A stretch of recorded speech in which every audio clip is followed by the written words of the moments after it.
This is Ian with Build Brothers. Going to go ahead and do a inspection here at 1012 5th Street in Ramona.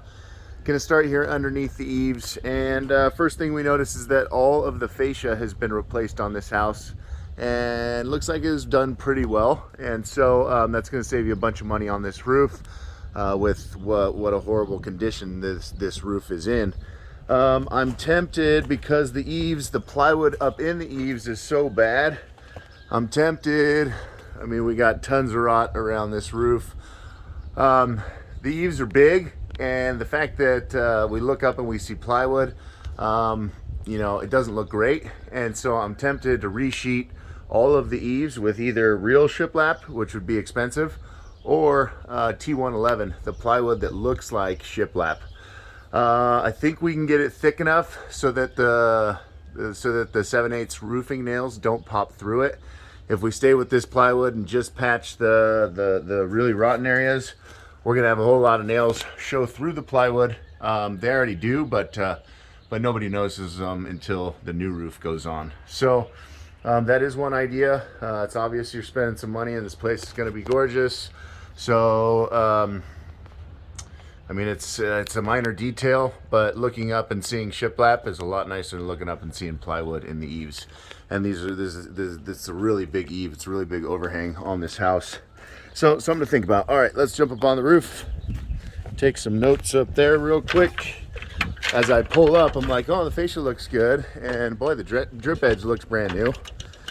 But yeah, that was added sometime fairly recently. The rest of the roof is completely gone. I was gonna make a game out of it and see how many different shingles I could find on this roof, and I think I quit at 5 or 6 different shingles. Anyways, lots of issues, lots and lots of issues. For the most part, the structure feels pretty good. There are some soft, scary spots where I don't necessarily think it's rotten. I think it's all truss. I didn't actually get to see inside enough to figure out what the actual structural framing is, but whatever. It's all good. We're not going to use Whirlybirds. This looks like a powered attic fan. We can replace those with powered attic fans if you want. I feel like enough O'Hagan vents on a roof, and it's going to breathe properly, so you don't really need those powered attic fans. It does get hot out here, but that's up to you. Flashing around the chimney is all wrong. Obviously, we're going to redo that correctly. Get rid of all that mess there. Chimney appears to be in pretty good shape. Not a whole ton of cracks on top. It's got a nice spark arrestor on top as well. What else do I want to point out? Obviously, the repairs are all terribly done. That's usually to be expected. Surprised what good a shape this trellis is in compared to the edge of the house.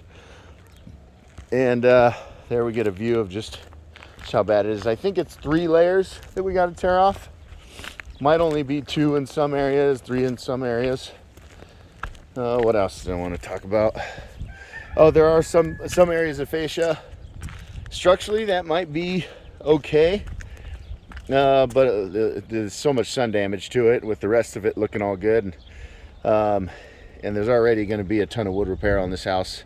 We're going to change out a bunch. You know what I forgot to talk about underneath the eaves was the rafter tails.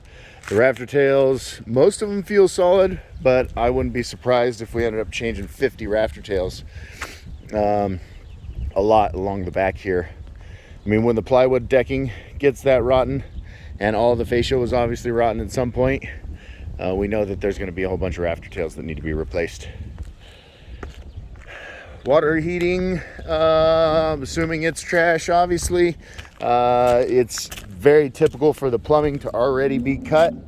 My bid will include removing and disposing of this thing, but no plumbing work. And so if that plumbing's still live, it needs to be cut down at the water heater and capped down there, which chances are it already has been. I can't imagine this thing's working. Oh, last but not least, are we doing that at the same time? I would guess by the amount of money you're spending on the house that's gonna, you have to save that for later, but let me know. Yeah, let's get this thing done sooner rather than later. And notice those beautiful Andersen windows and doors that are going in. I absolutely love the siding on the house. I think is that real redwood siding? That's neat stuff. Anyways, beautiful property.